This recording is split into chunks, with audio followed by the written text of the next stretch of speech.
राज्य में बीजेपी सरकार वर्ष पूर्ति और केन्द्र 11 वर्ष पूर्ति अवसर में जटणी इंडोर स्टेडियम आयोजित होती दलीय कार्यक्रम में समवाय और हस्ततंत्र वनशिल्प मंत्री प्रदीप बल सामंत खोर्धा बीजेपी विधायक प्रशांत जगदेव और बीजेपी खोर्धा जिला सभापति विश्वरंजन बड़जेना आईओसीएल निर्देशक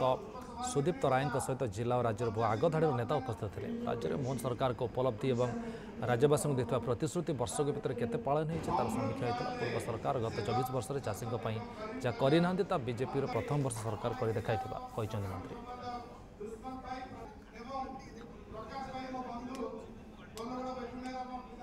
दिन शपथ नेलु कैबिनेट है से ही दिन ही आम कैबिनेट बसी जगन्नाथ चारिद्वार खोलिया निष्पत्ति नेलु कारण आम निर्वाचन इस्ताहार देलु आम जितला 21 कार्यक्रम देलु से चारिद्वार खोलिया गोटे कार्यक्रम चारिद्वार खोला निष्पत्ति निगला सुभद्रा योजना वहीला माँ मान प्रति वर्ष 10,000 कर 5 वर्ष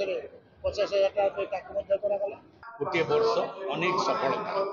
अनेक उपलब्धि ओडिशावासी पाई से अनुभव करुँचे ओडिशा रे गोटे गणतंत्र रही गोटे गणतांत्रिक दल भारतीय जनता पार्टी श्रीजुक्त मोहन चरण माझी नेतृत्व में सरकार ये हूँ सबुठ बड़ उपलब्धि राज्य एवं से कृषक मानक सब्सिडी